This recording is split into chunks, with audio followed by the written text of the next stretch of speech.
संगमय तमसो मा ज्योतिर्गमय मृत्योर्मामृतं गमय।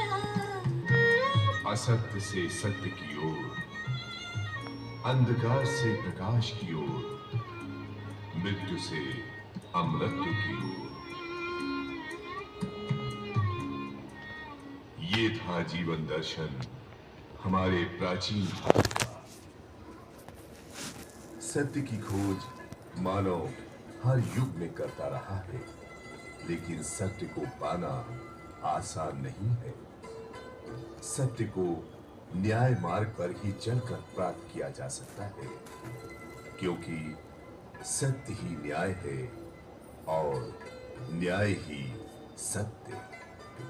सारा संसार जानता है कि हमारी प्राचीन भारतीय सभ्यता में सत्य और न्याय का स्थान सबसे ऊंचा रहा है।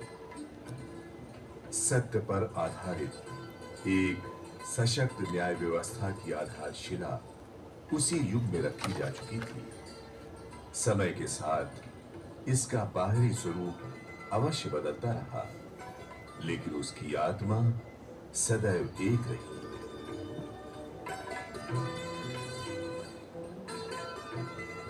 वेदों, धर्मशास्त्रों और स्मृतियों में प्राचीन भारत की न्याय व्यवस्था का विस्तृत वर्णन आज भी हमारे पास एक अनमोल धरोहर के रूप में मौजूद है। वेदों का पालन करने वाले अनेक आचार्यों ने वेदों की भिन्न भिन्न व्याख्याएं की। यही व्याख्याएं धर्मशास्त्रों के रूप में विकसित हुई। ईसा के पहले और बाद में भी कई सौ वर्षों तक स्मृतियों की रचना होती रही। इन रचनाकारों में याज्ञवल्क्य, नारद और मनु प्रमुख हैं। इनके द्वारा रचित स्मृतियां उस समय की न्याय व्यवस्था पर विस्तृत और क्रमबद्ध जानकारी प्रस्तुत करती है। कौटिल्य का अर्थशास्त्र भी इस संबंध में एक महत्वपूर्ण ग्रंथ है।